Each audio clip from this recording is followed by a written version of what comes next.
Values-based leadership is the idea that leaders should draw upon their own and others' values, including those established by the organization, for direction and motivation. The values-based approach tries to answer the leadership question, what does this organization or this person stand for? Values-based leadership simply means that I have very specific values, so beliefs or things that are important to me, that help guide me through difficult situations, help me figure out how to interact with people, or help me take on this difficult role of being a leader. There are two aspects to these values. There's espoused and enacted. The espoused values are the things that are communicated. So if I read the mission statement on the organization's website, or I talk to my supervisor about what's important in this organization, these are all espoused values because they're communicated to me. They're simply talked about.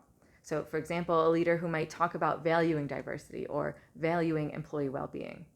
The next step then would be to confirm that this is actually happening. So that's where the second part comes in, the enacted values. And this is what leaders are actually doing. So that's when we take a closer look at someone's behavior. Do they walk the talk? Meaning, if they value diversity, do they act as an ally to others? If they say they value employee well-being, do they ask how their employees are doing, like how they're actually doing? Wanting to know and wanting to do something about it should be a source of employees' extra support.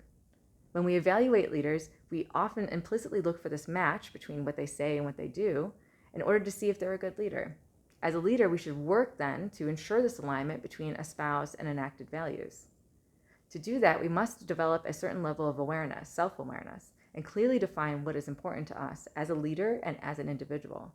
And as a leader, then, you should define your own leadership philosophy, what is important to you, what you stand for, and hold yourself accountable to it.